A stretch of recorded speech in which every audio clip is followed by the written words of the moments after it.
Ekans is fleeing! Damn this new update, they're too hard to catch! Come back! I wasn't trying to grab him, they're just a poke. Yeah, so I was walking and saw that snake cross right in front of me, and I found that funny because I don't think I've ever found an Ekans. They're not common up here in the north. So I have now somehow found more snakes in real life than I have in the game. Although I have hatched them, and I hatched another right after that, so very appropriate timing. Today we finally break the pattern again, not hanging around in the same neighborhood, although the video right now is just B-roll of fighting the Fraser River Gym. But for today's main event, I have some errands to run across the city, which gives the perfect excuse to explore some new areas, look for some cool lure spots, look for some cool spawns, nests, busy areas, all those cool things that aren't happening around where I live. And for the first time, I will get to test my theories about playing on a bus. During the school year, I have free bus fare everywhere all the time, and that might actually take effect as early as the 16th of August. Adventures will get very interesting if that's the case, but without that, it's nearly $3 to go anywhere, and not worth the gas to drive around if the only purpose is for Pokemon. Might as well just buy things in the app if you're doing that. Hence why I haven't gone too far outside of that big walk to the park in episode 2. Back to my bus theories, I have been wondering if being on a busy bus route could be very helpful in hatching eggs, since we learned more about how distance was tracked and how it updates on an interval and measures how far you've traveled to determine your speed instead of updating frequently to see how fast you're actually going. Maybe if you're on a bus that stops every couple of blocks, a lot of that distance might count towards egg progress. I know there was something in the most recent update that makes you confirm you're a passenger if it thinks you're going too fast, which doesn't really change anything for people who want to be unsafe, but I agree with the message of it, I suppose. Darn those car-driving people, missing the point of the game, dang it. With that update, maybe parts of what we know about speed and egg hatching is changing. I don't know, I haven't done the digging. But the bus journey began, and even without potential egg progress, catching stuff and flipping Pokestops from a vehicle is pretty easy and effective if you're on a main important street. In a while, I'll be getting that twice a day going to campus and back, and all the stops and the lures on the campus itself. Yep, this will be the only video game made easier by school. Well, the ride continues, catching along the way. Eventually an egg did hatch, but I had traveled about 5k and it only counted about 0.5, which is fair. We didn't stop a whole lot, and I don't mind actually walking to hatch eggs. Got a Dodua, which I will check out later. I hopped off to transfer to a different bus, and the one I was going to was much busier, kinda crammed into that bus. Funny thing is, the people next to me were both playing it and talking about it too.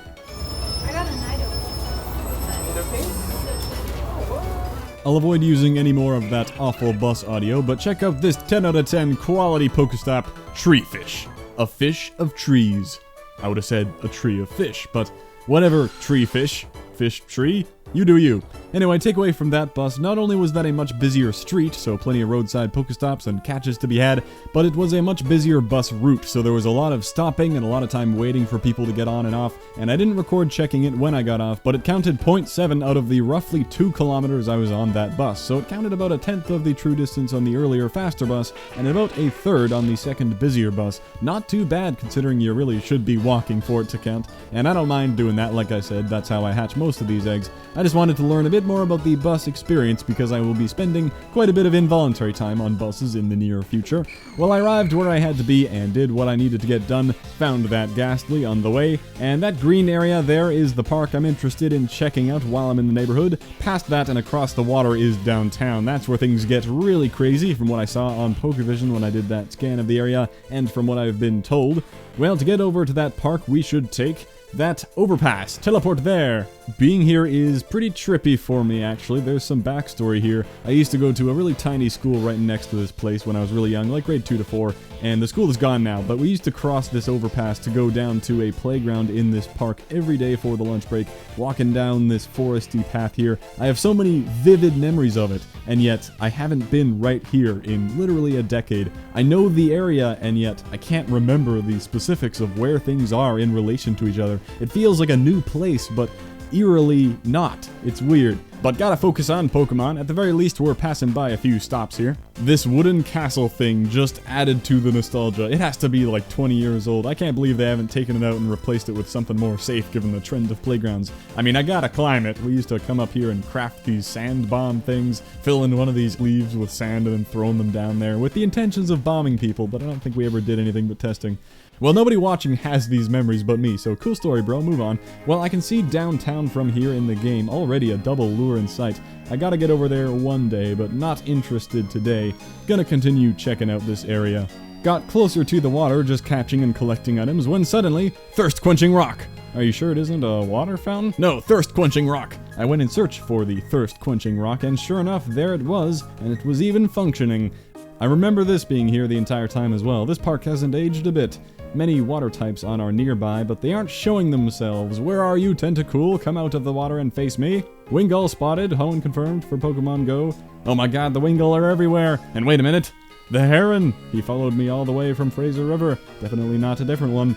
This pond doesn't even show up as water on the game, that's unfortunate. Well, I sat down on a nearby bench with a nice view to check out some of what I had so far. My 5k egg was up to 1.7 from working my way over here. Seems about right, and as far as what I'd caught, thing is, I caught like 20 things on the bus rides, and maybe 5 or so all this time after that. Sad to say, it is just more effective to be carried around in a vehicle than to walk around. When I got moving again and was near the water, I caught a CP450 Goldeen that was pretty good, but the screen did not capture. It doesn't like long recordings, so it can randomly stop sometimes. Feels bad, but I didn't stay in the area for too long really. I looped back around and went back the way I came. I feel bad for skipping through most of exploring this whole park here, but it was mostly more of the same. If I catch another Drowsy or flip another Pokestop, that isn't really anything new. This was quite the serene spot to hang out. A small waterfall, but where are the Magikarp? Nowhere to be found, just a Nidoran somewhere. Great! Well, this wasn't very far from that overpass, so I was nearly back to the beginning. There's downtown way over there. That Nidoran did pop up, and I got that, and after crossing back over the overpass, guess what showed up? A Magikarp. Not in the ocean, not in that pleasant stream and waterfall. Nope. In the shallow fountain. I don't know who dumped their CP10 Magikarp in here, but I suppose I'll scoop it up. When I was walking through the area where I could catch a bus back, I saw some lures going on and figured I'd just keep walking for a while. No reason not to. Turns out these lures were all around a hospital, which made me think back to that feel-good Reddit post and the stories of people dropping lures near children's hospitals. This was a general hospital, not a children's one, but I wonder if that's the reason behind these. Well, I got a couple things here, as well as this ridiculously annoying Golbat. People have made their jokes and memes about trying to catch Zubats, but those are easy to hit compared to this thing. It was a genuine challenge to throw a ball far enough to hit it, and it was pretty high leveled for a wild encounter at my level, a 765. I did get it eventually, but the lures were starting to fade away following that long capture. Oh, thank God. After that, I kind of just kept walking, didn't get on any bus, just felt full of energy, wanted to walk. Eventually I got near this area, an interesting sight on the map, that gym in the middle of a circle, owned by Instinct of course.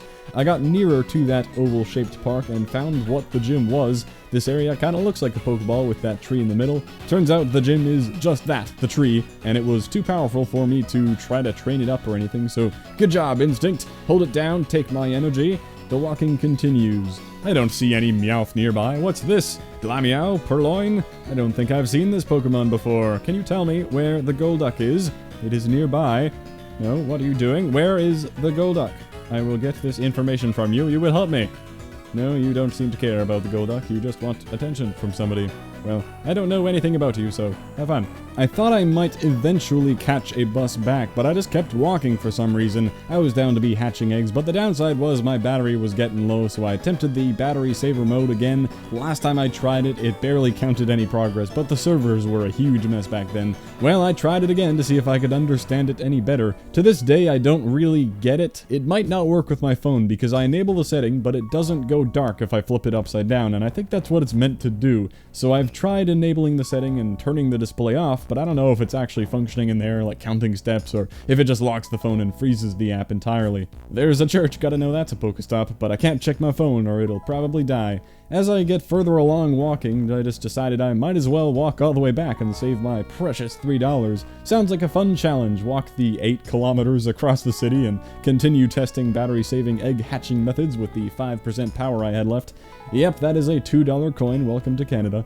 Well, skipping a ton of walking, I did make it back, phone completely dead of course, but most importantly, did not pay for that bus. I'll get the phone back on and check in on everything we collected and recap what happened with the eggs on the way back. Well, phone charged up, and disappointing news. So first I should say, when I tried the battery saver mode walking back, it was working really well. I was at about 4K out of 5K when I enabled battery saver and turned off the screen. I checked on it a little bit later and it was at 4.7, so wow, that tracked accurately and fairly while the display was off. I checked a few blocks later and it was at 4.9, and a while later I gave it some time just to be sure. I didn't know if it was going to hatch into my inventory or stay on the O screen, and sure enough, when I checked again, the O came up right away, so I was like, wow, this is working perfectly. I hatched a CP446 Drowsy of all things, so nothing new or cool, but after that hatch, I quickly got an incubator on another egg, battery saver on, turned off the display again, and just walked. About 3 kilometers later, I checked to see that the phone was still on,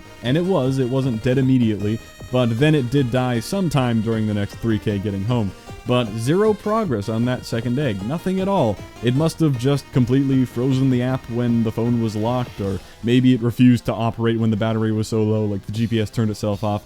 I don't know why it worked perfectly the first time, but not at all the second time. Maybe I needed to check in on it for it to save the progress on the egg or something, but because the phone died before I checked it, no progress was saved. I have no clue, but that's a shame. A big part of that walking wasted, but I can walk some more, that's not an issue. Well, overall, I caught something like 40 to 50 Pokemon on that trip. Pogo Profiles was no longer up, the thing we used to check IVs in the last video. They went down on their own accord to renovate or something like that, but Poke Advisor was also a thing that popped up to read your data and check IVs at the time. So I used that to check before transferring a bunch of stuff, preparing for a big Lucky Egg Evolution extravaganza. Turns out that 450 Goldeen wasn't too bad, and a Meowth I caught was very, very high. My new organization system is that if it is 98 or 100% perfect, it gets favorited and nicknamed, and if it's above 90%, it gets a favorite and no nickname, and everything else I'm not attached to. Now, however, I'll probably go back to favoriting things I get out of eggs because I'll have to check it later.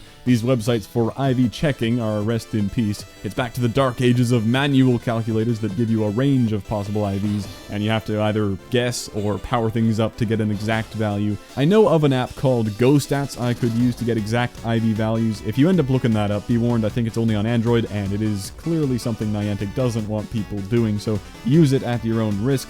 Either way, I don't know how long that is going to last, but it really is much more fun to scan everything I have before transferring to make sure I'm not throwing away any hidden gem 100% IV Pidgeys or top percent Rattatas. I can understand why Niantic isn't allowing sites to grab your data like that. It does seem like an easily exploitable security risk. However, in a perfect world, they will be making a service just like Pogo Profiles, ideally even working with the people who made it, because it was a great addition to the game and the community. I get something like Pokevision is a bit controversial. People can have different opinions on that. Maybe Niantic has a different vision for the game or whatever.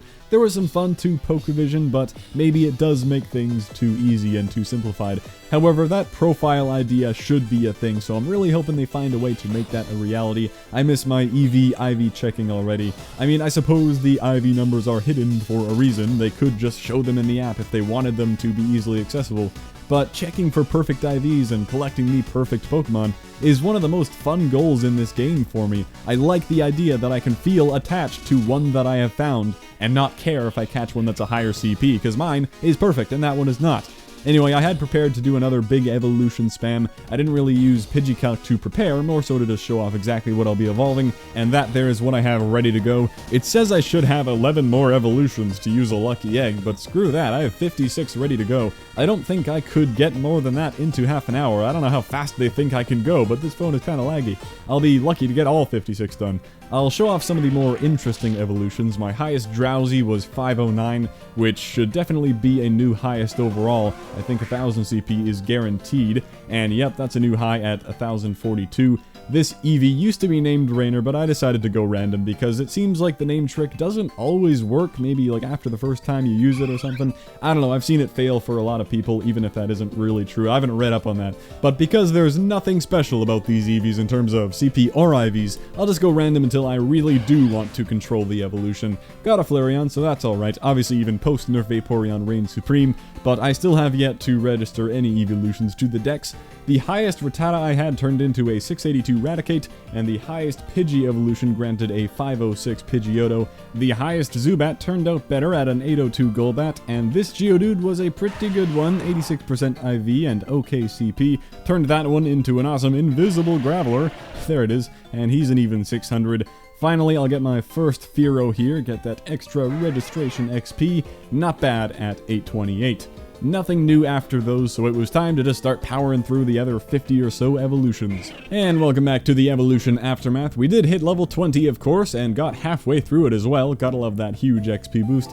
The level 20 rewards look like that, and look at all our second stage mons in here. Well, I guess they're technically stage 1, but now comes more transferring to clean all this up. I will look at my new highest CP levels, that's what's most interesting. I suppose I'll keep my top 9 here, even though there are duplicates. I should probably hang on to those Hypnos and Golbats and Fearos for now, so I can scatter them around in gyms, but all duplicates below the top 9 I will get rid of. And I've done just that. Everything's all cleaned up, feeling good with 74 Pokemon. Apologies for the GPS signal not found thing.